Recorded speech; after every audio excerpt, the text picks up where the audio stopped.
Hi, today we are going to talk about setting up the terminal window correctly. Terminal in Windows terms is command prompt, and in Linux you spend a reasonable amount of time in terminal because a lot of the things are done much easier by a command than doing via the user interface.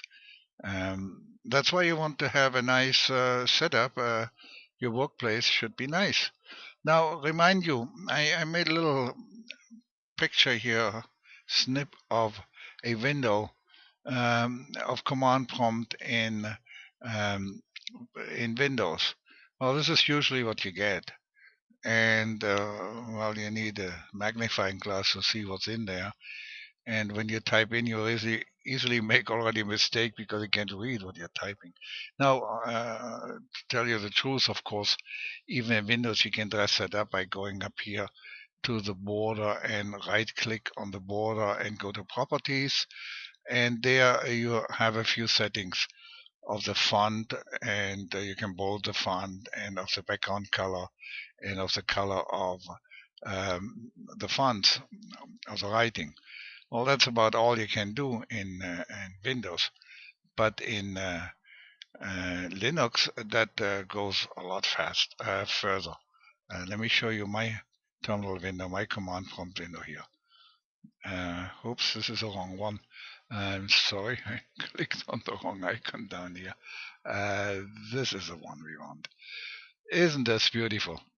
Um, at least you're working on the beach. If you do difficult work, it might as well be on the beach. Now, how do you get this? It's very simple, extremely simple. The size, of course, is small also out of the box, but you can easily, very easily change it by changing the size of the font. Now I set it to 20. I think the original size was 10. I set it to 20 and bolded it, and I took this monospace font, but there's a lot of fonts. You can choose whatever font you like. And that automatically makes the window bigger. So you don't have to do anything. If you set a reasonable font size, of course, you have to adjust that to the size of your screen. This happens to be a 22-inch screen, so I have plenty of room.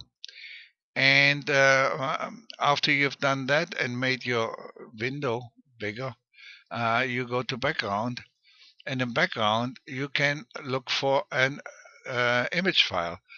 You click this background image, and you go and search for an image file. And when you search here on the right side, you get to your file system and to your picture file, and you can choose a picture. Now the picture has to kind of fill the bill here. If you take a picture, let me take this one, that is too small, for example, let me close this for a minute, then it's replicated.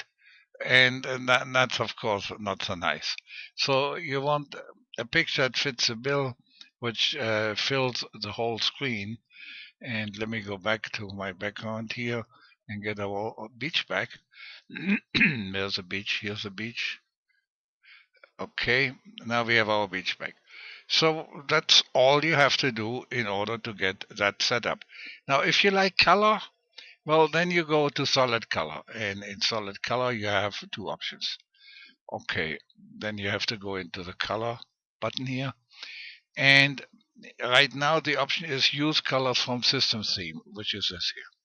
But you can set your own colors, and you have a variety of options here, like this one.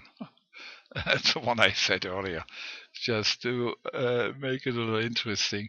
But if you click on the color and then you click on here, you have to activate this little pointer here, else you won't get anything. Then you can choose other colors. How about yellow? Let's try yellow. Okay, and you say okay, and you get yellow. Now, yellow may not be so nice either, but the text color is black. If you type something in, and let me just close this for a moment. If you type something, 1, 2, 3, 4, well, that you can read.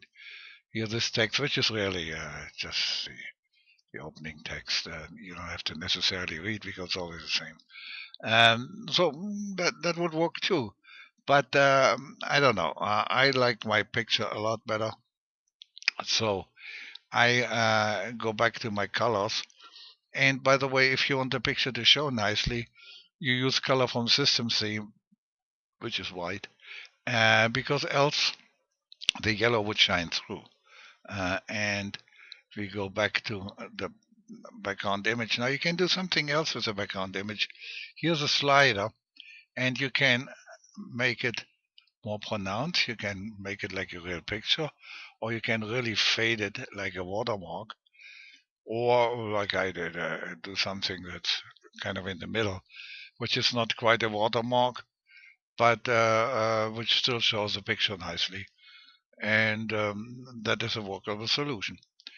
So I think this is rather nifty. And as I said, makes working on in the terminal a lot less stressful than if you have this little black window, which you also have as a default in Linux. So that's all I wanted to tell you about this one. So let's close our little session here and see you next time.